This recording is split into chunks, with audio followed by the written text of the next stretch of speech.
Kapag sinabi ko sa'yo, itlog, baka isipin mo almusal, pizza, merienda. Tapos biglang may sumingit na singkit, parang wala nang direksyon ng usapan. Pero kung lumaki ka nung 80s, 90s o early 2000s, malamang alam mo agad ang pinag-uusapan natin, Mitsubishi Lancer. At hindi lang ito simpleng palayaw, dahil bago naging normal ang pagsabi ng chassis code, generation, trim level o kung ano-anong alphabet soup ng manufacturers, nagpauso ang mga Pinoy ng sarili nating sistema. Hindi kailangan ng brochure, hindi kailangan ng Google.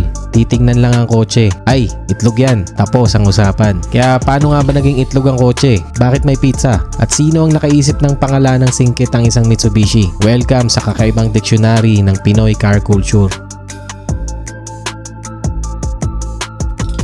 Matagal naman ang bahagi ng Philippine roads ang Mitsubishi Lancer. Mitsubishi vehicles began being sold and assembled locally noong 1970s at isa ang Lancer sa mga unang nameplate ng brand dito sa Pilipinas. Pagsapit ng 80s, naging napakapamilyar na ng Lancer sa kalsada, lalo na ang modelong kilala natin ngayon bilang box type. At bakit box type? Well, mukha siyang kahon. Walang thesis, walang conspiracy theory. Parang nagdrawing ka ng kotse gamit ruler habang brown out. Straight line dito, straight line doon, tapos apat na gulong. Congratulations!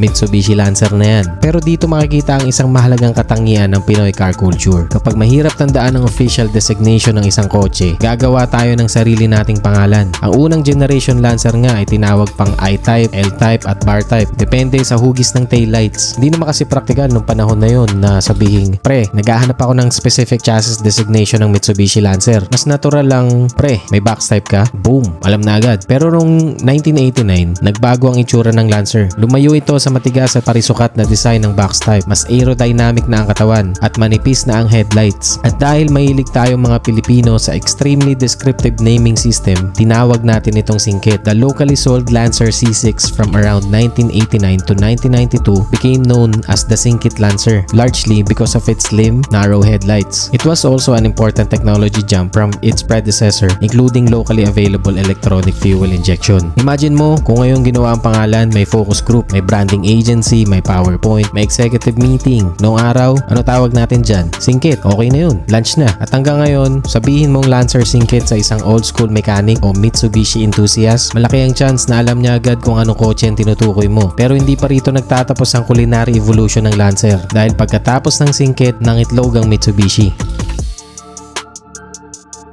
Early 1990s, unti-unting nawala sa uso ang matutulis at boxy na kotse noong dekada 80. Manufacturers began embracing smoother, rounder, more aerodynamic shapes. At noong dumating ang next generation Lancer sa Pilipinas noong 1993, ibang-iba na ito sa singkit. Mas bilugan ang headlights, mas rounded ang body, pati interior maraming oval shapes. Ito ang Lancer CB, sold locally around 1993 to 1997. At syempre, nakahanap na naman ng mga Pinoy ng pangalan, itlog. Ayon sa mga local automotive references, inuugnay ang pangalan sa rounded o pill-shaped rear headlights elements at sa overall oval styling ng kotse. Tinawag din itong hotdog ng ilan. Oo, may kotse tayong tinatawag na itlog at hotdog. Kung nagkaroon ng Lancer na mukhang sinangag, kumpleto na ang breakfast meal. Pero nakakatawa dahil eventually, mas naging sikat pa ang nickname kesa sa tunay na chassis designation. Sabihin mong 1994 Mitsubishi Lancer CV, hindi nila alam yan. Sabihin mong itlog, itatanong agad sa'yo kung anong kulay. At hindi rin basta ordinaryong economy car ang platform na to. Ito rin ang generation associated with early Lancer Evolution models. Kabilang ang Evo 1,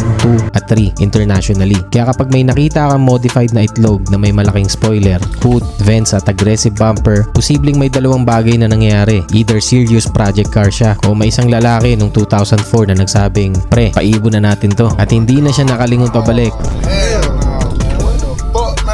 Then came 1997, nagpalit ulit ng katawan ng Lancer. Mas formal, mas angular, mas modern looking. Ito naman ang CJ Generation Lancer. Sold locally roughly from 1997 to 2001. At sa likod nito, may isang design element na hindi nakaligtas sa mga mata ng mga Pilipino. Triangular ang sections ng headlights, parang hiwa ng pizza. At doon ipinanganak ang Pizza Lancer o Pizza Pie. Local automotive publications specifically trace the name to those triangular pizza slice shaped rear taillights. taillights. Imagine mo yung designer sa Japan, months ng sketching, aerodynamic studies, clay modeling, engineering meetings, final design approved. Pagdating sa Pilipinas, pizza. Tapos yun na yung pangalan niya habang buhay. Brutal ang Pinoy pero efficient. At dito mas nagiging interesting ang kwento dahil hindi lang Mitsubishi ang biktima ng Pinoy naming department. May small body, big body, may love life, may kotseng kuba, may galant Ray-Ban. Dahil ang malalaking taillights nito ay naikukumpara sa sunglasses. Ang sumunod galant naman, Shark. May Mercedes na tinatawag nating Chedeng. May Isuzu Altera na nabansag ang karo. At may Honda na nakakuha ng napakagandang karangalan na Ipis. Yes, Ipis. Imagine mo bumili ka ng brand new Honda. Inalagaan mo, wax every Sunday, premium gasoline. Tapos 20 years later, tatawaging Ipis.